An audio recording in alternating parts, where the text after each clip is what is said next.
as we enter in to take another deep breath and open our minds and hearts to God for just a moment, um, and pray for the grace to be um, deeper in our awareness of the movements of the Spirit as we are growing in our discernment. To ask God to give us that grace of awareness that something is going on and what it is that's going on. And then to deepen our trust and our openness to the way God is present and working in our lives, because this is what we're trying to recognize. So, Lord, we ask you to bless us, to be with us, to free our minds and our hearts, to be yours, to be with you, to move as you desire. This is a familiar slide by now. Um, we begin, and we'll see as we go along here, that the principle and foundation is the principle and foundation. It's the basis for all our work, and we're coming to the core of the matter. Um, what we're trying to do is to choose and desire only what is most conducive to our purpose in life. That's the principle. That's the basic principle of this whole thing.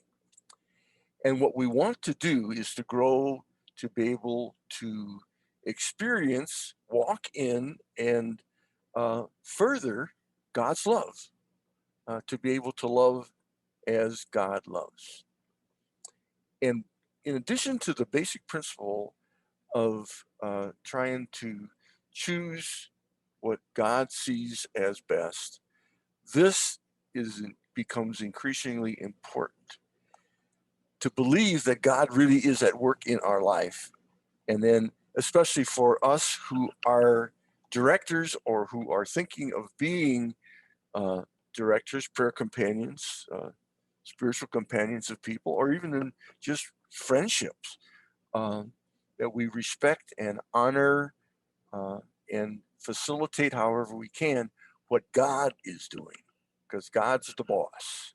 I'm rooted in God's love. I trust in God's love.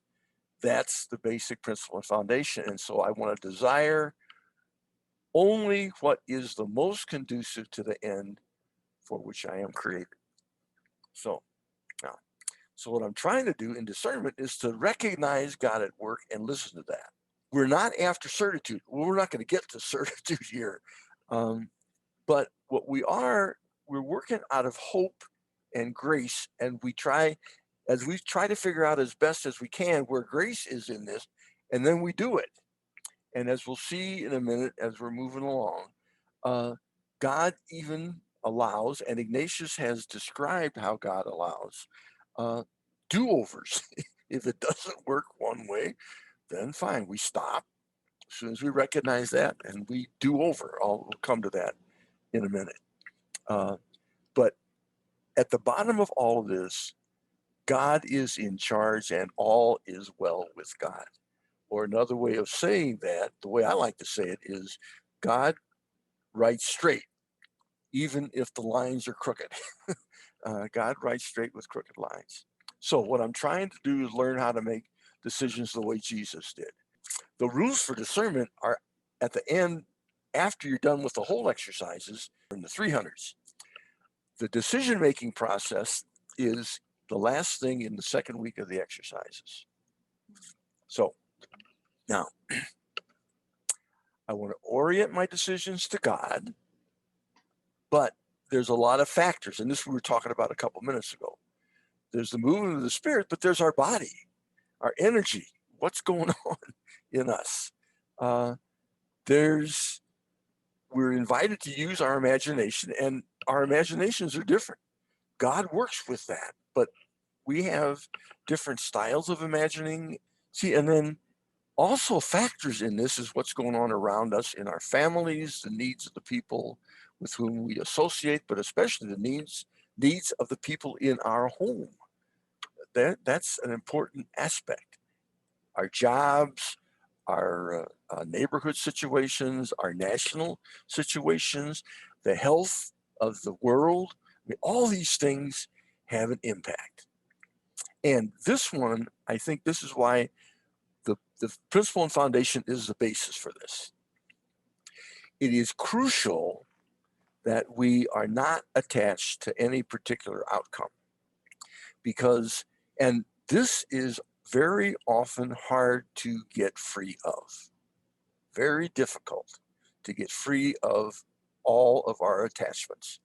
And so, but the more we can do this, the more we can approximate this, then we're open for God's surprises, because God's the boss. Just some background thoughts. And if one of these grabs you, out of there are about a dozen of them, if one of them grabs you, that's cool. Consolation and desolation, we're paying attention to our affect. Okay. Another way of looking at it. Am I being drawn or driven? Because the Spirit works with drawing. That's freedom, appeal. Driven is an unfreedom. And so to get caught up in shoulds rather than in want to or desire. But even there, this is like that consolation without cause thing.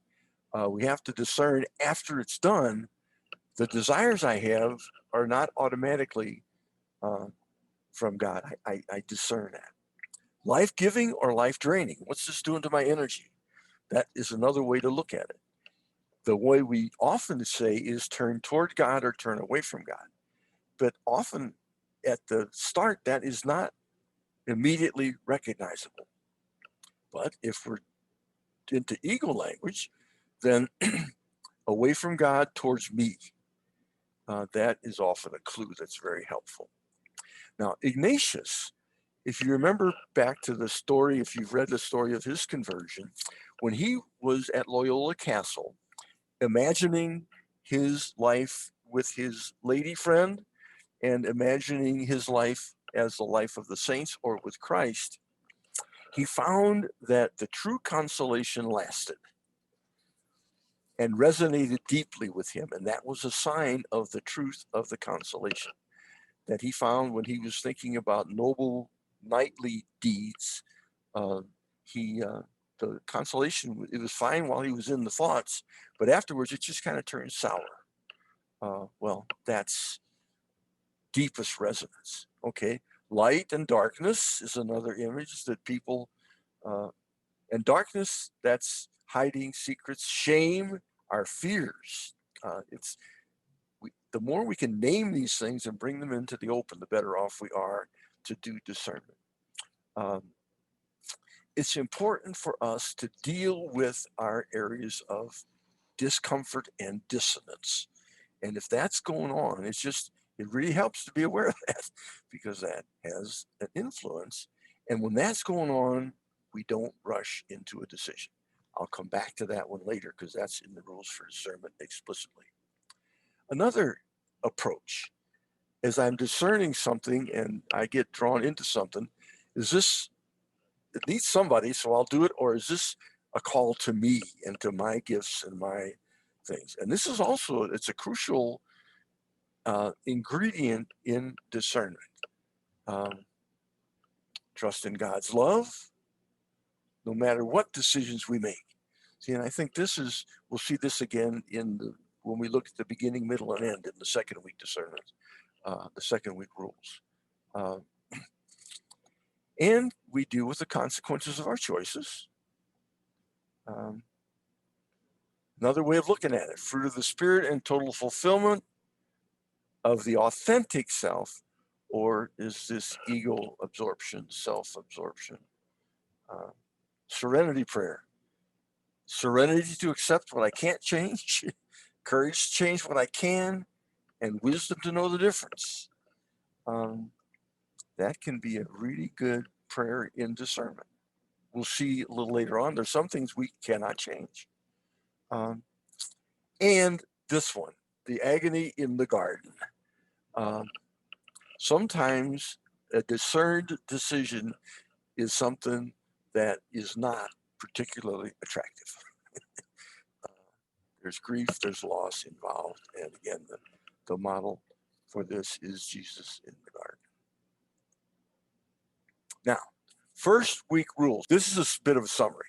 Evil spirit brings us down, good spirit lifts us up. Evil from sweet to bitter, good from bitter to sweet, or evil away from God, good towards God. And these are kind of, again, they're just different ways of getting an insight as we're doing this. Now, 3:14. If I'm making poor choices, the false spirit encourages that. Pleasure, secrecy, pride, good spirit works against this. Means and ends. Ignatius uses that language, and it's important to be aware of that. And I'll come back to that in a minute. Sin, lies, shame, shame, shame. That's often an ingredient for us. Self-doubts, despair, anxiety. This is part of life, but it grows. And if it is growing, that might be an indication that I am not on the right track, that I'm making poor choices. Good choices, okay, peace, hope, joy, and so on, okay. If I'm making good choices, the good spirit is doing that, and the evil spirit is trying to make a mess of that. I got this from Marian Love. This is kind of a breakdown. Ignatius talks about how in Consolation, we experience an increase of faith, hope, and love. And what she does is breaks that out. In terms of faith, my courage will grow, or clarity, or peace in the areas of faith. That's consolation. In the areas of hope, confidence, trust, willingness to risk. And again, this you're going to get this slide because I have found this. Marion just gave this in a talk last month, and I really like it. So that's why I put it in here. You can go back and look at this and test it against your experience. I'm growing in love, accepting and trusting myself as loved by God, reverence for me, for others, inner peace, kindness, gentleness, all these things, we experience that. That's what it's talking about as consolation, as spiritual consolation. And in spiritual desolation, decrease. And so you get all these things going on here: fear, shame, confusion in the area of faith. Hope is mistrust, despair, and love, negative, self-contempt. Now, as we go through this, one of the things that I want to mention is the question is, when do I introduce this if I am guiding someone through the exercises? Now, these first four I have found are really helpful to bring in as early as you can. And so the way I put it here is, what you want to do is, after a week or two of the preparation days, you want to make sure that they are examining their meditation. They're looking in their meditation for their feelings. Am I happy, sad? Do I like it? Do I don't like it? Any way this works for you, you get them doing their first four rules of, if I'm doing good choices, here's how it works. Poor choices, here's how it works. And then what's consolation and what's desolation. Those four you introduce early. As soon as they're doing an examined meditation, then you can bring these in. Okay, now, then we get the next section. In the next section, it's, okay, what do I do with this? How do I respond in desolation? Well, I don't change a previous decision. The Latin agere contra. I resist what moves me away from God. Agere contra means to do against, to act against. I go in the opposite direction. So if it moves me away from God, I go the other way. I turn to God.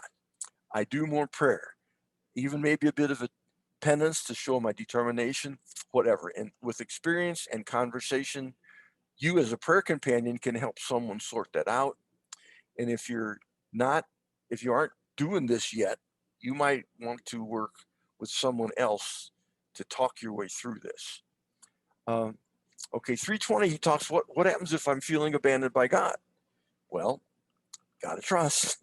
It's not going to go beyond what it's not going to take me over. Like we talk about people being possessed by the Spirit. God doesn't do that.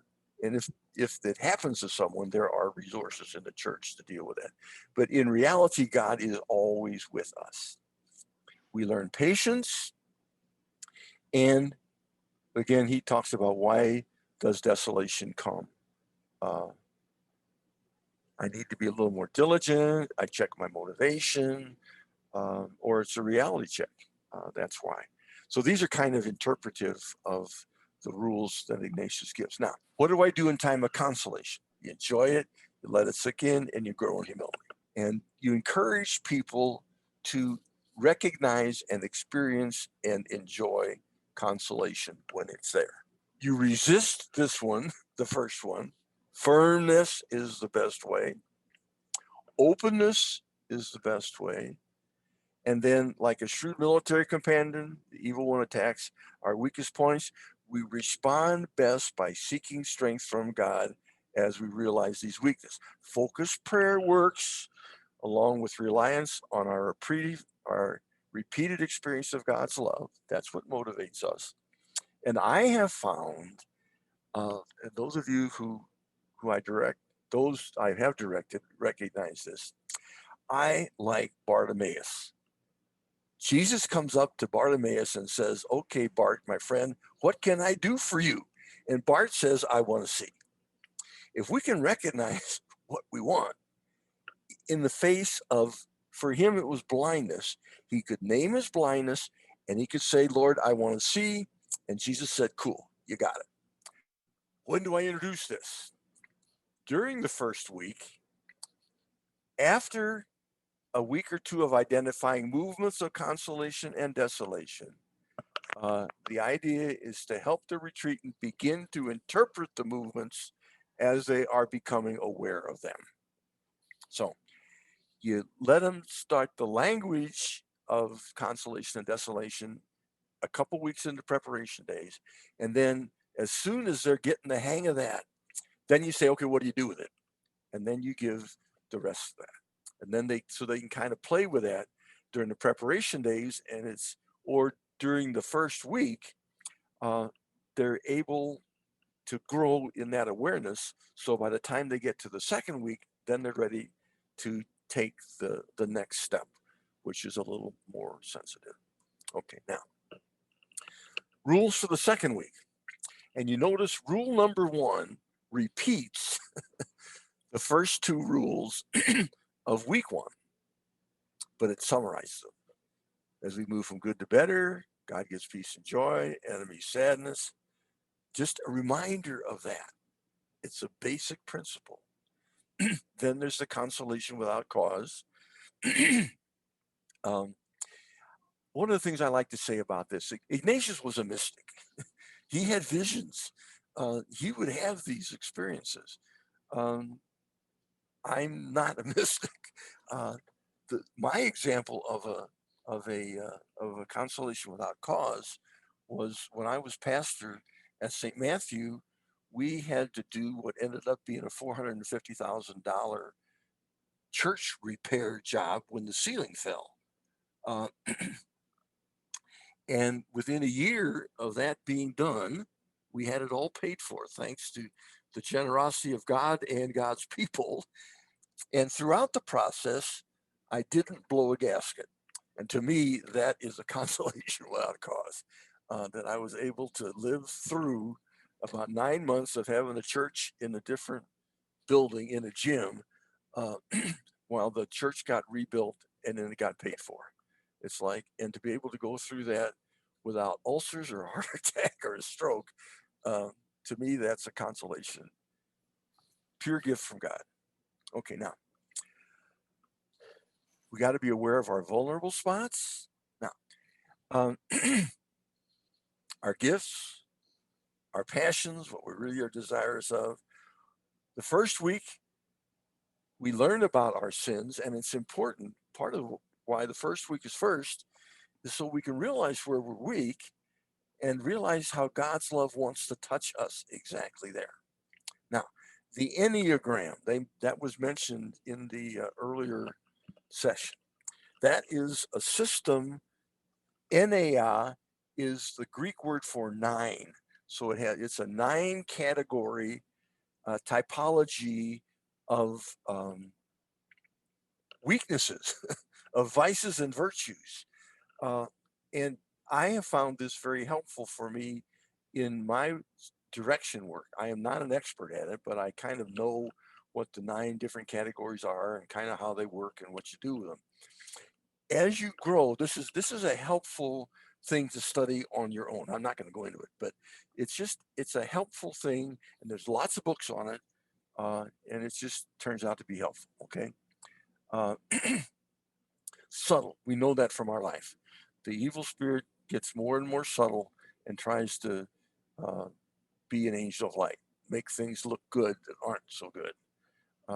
So we examine the path of our thoughts. See, this is where if we get off guard, if we've been misled, then we go back and review it, and we try to do a do-over.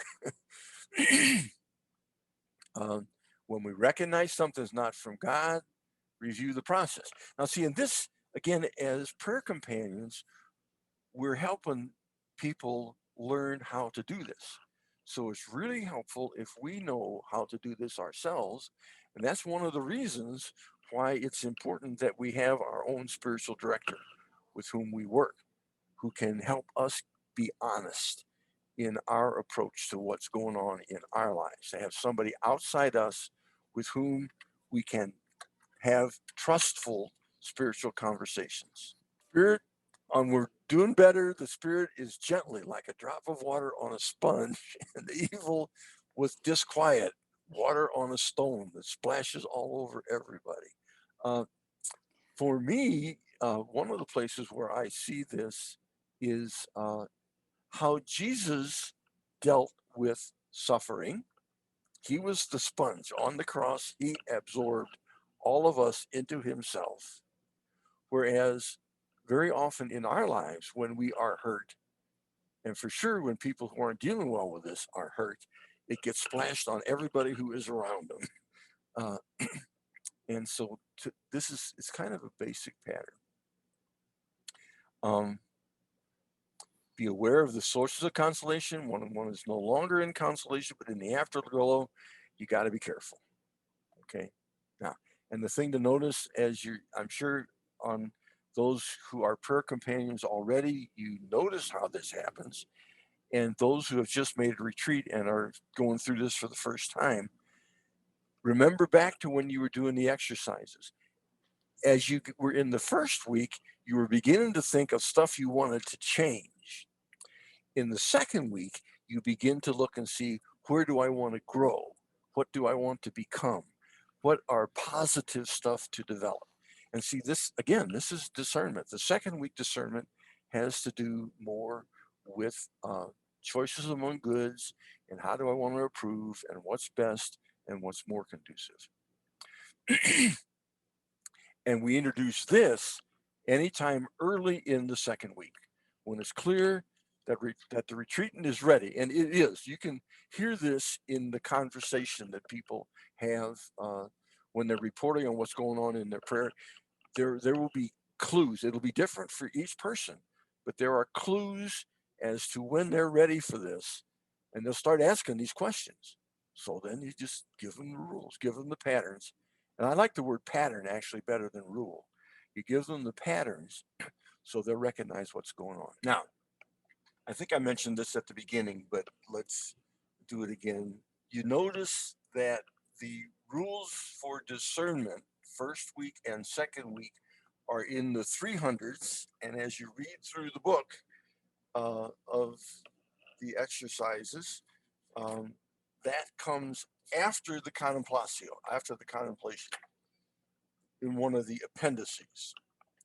But the choice of a way of life or the election is 169 to 189.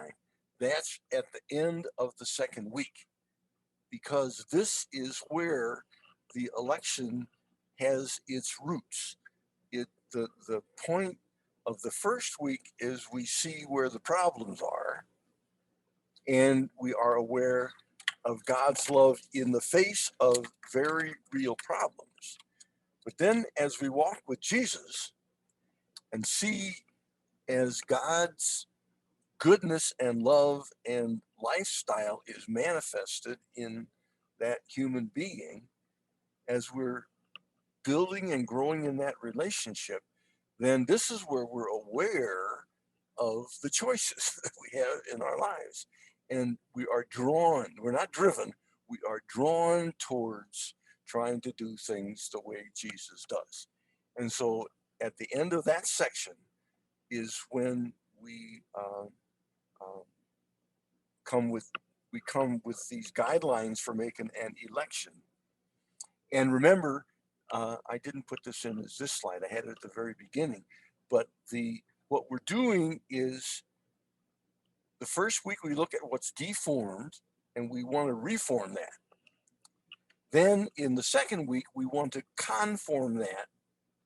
What we have reformed, or what we want to reform, we're conforming that to Jesus. So that's what then these elections are all about.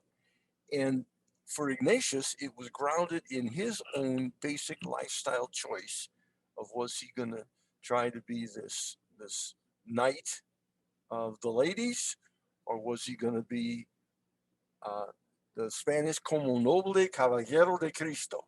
He chose to be a noble knight for Christ. And so this is the choices we make as we go along in that. So now, the first thing he talks about is, what can you make a choice about? Okay, we're not talking about, I am angry with somebody, and so here's what am I going to go out and shoot somebody, or am I going to blow up their building, or am I going to try to destroy their shares on the stock market? No, that's choices among evils. We're not talking about that. What we're talking about is good.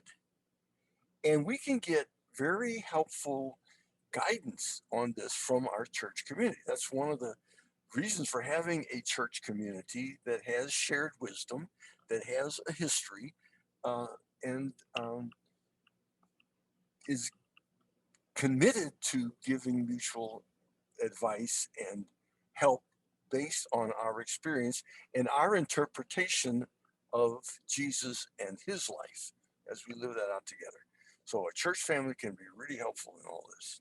Okay, now, the next one talks about some choices are permanent commitments. Others can be changed, such as a career, a lifestyle, and so on. It's important to be aware of that, okay? Now, if we're talking about a commitment, a permanent commitment already made, then the question is got to be, okay, then how do I live that out?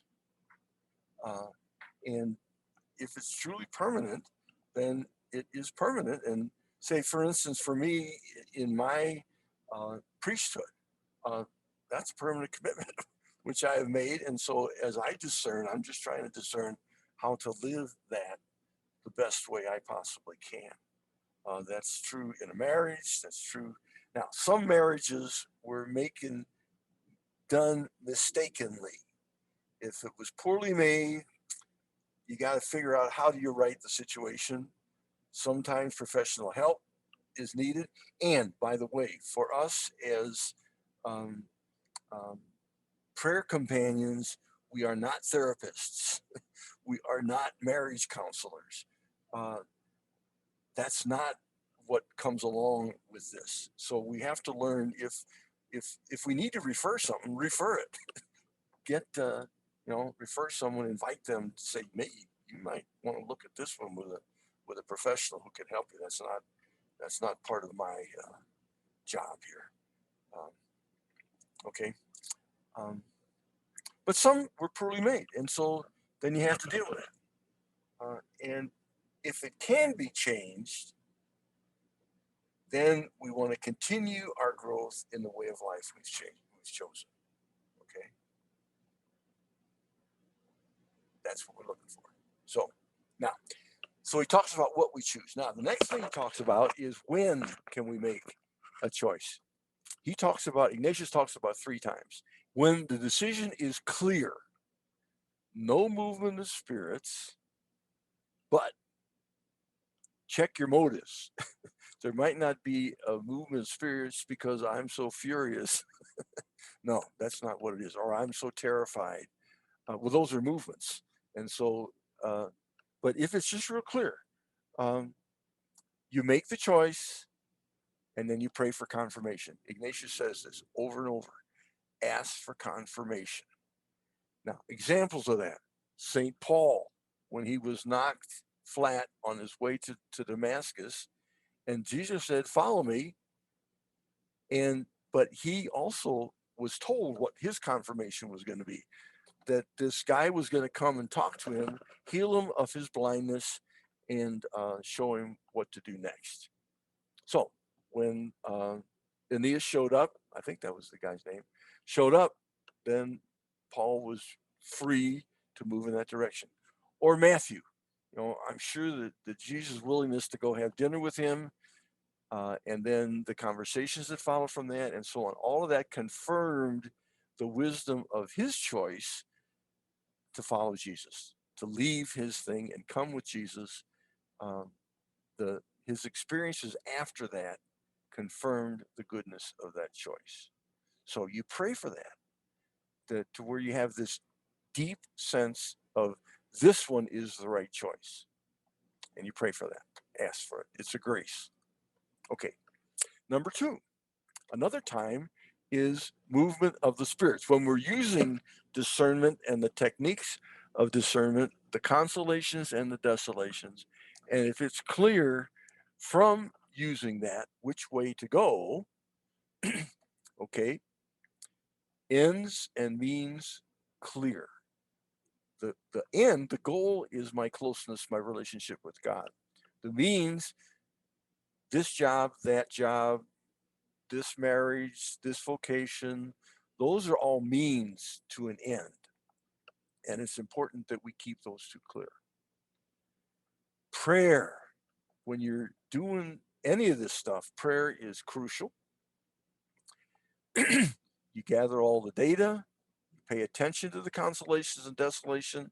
One of the places where you spot consolation and desolation, if this is a second time, is you imagine yourself living in that situation for a period of time, maybe a day or 2. On the next one, there's a suggestion of 48 hours where you live in the situation and see what feelings come, see what emotions go with that, see if that moves you closer to God. See, and again, this is why examen is so important, is because it's important that we get to know and recognize how God works in our lives, in our own experience, and then we can match them. Make a choice according to the end for which I was created. Consolations lead to God, desolations lead away from God. If it gets clear from this, then you make the decision and you pray for a confirmation. Okay, that's the second time. Now, there's a third time when I'm not moved either way, when we have reached a point of Ignatian indifference. See, and this is a tricky one, because we might not be quite as indifferent as we think we are. And so, and often we'll find that when we get into doing the reasons and stuff, we'll sometimes find that we're slanted. Okay, what do you do with that? Well, you go back and pray some more. You say, okay, Lord, come on. Help me get to a point of true freedom before you so that I really want what you want and not what I want.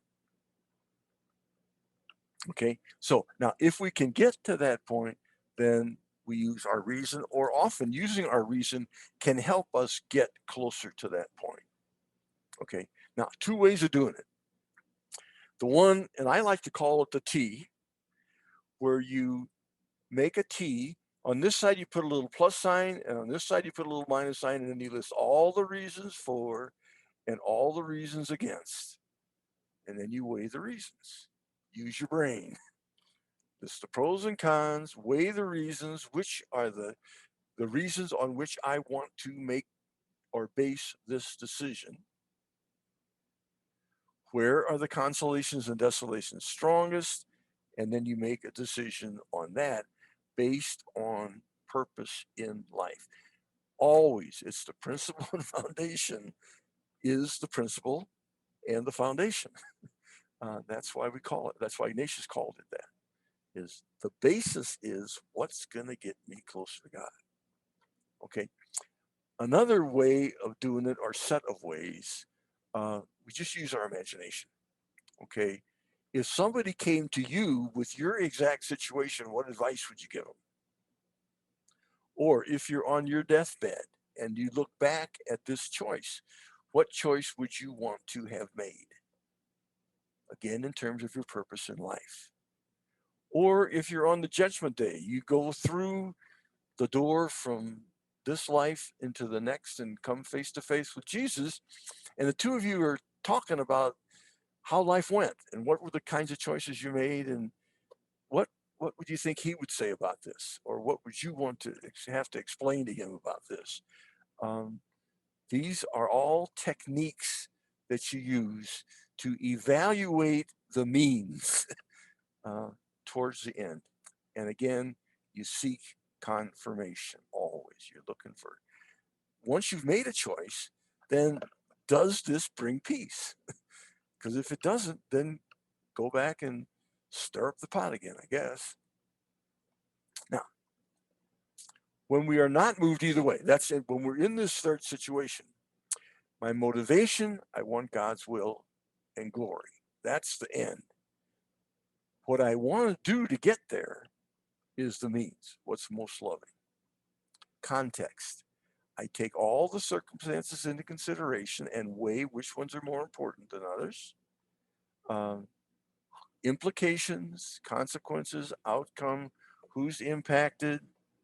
Um, Sometimes it's good to do two T's, or if you've got three options, do three T's, um, and try it on, live it out for a while. Each decision. These are just all techniques, and you got to test this out against your own experience. Now, there's actually, I like to put in and call it a fourth time. When I'm in spiritual desolation, that's the fourth time. Don't make a decision.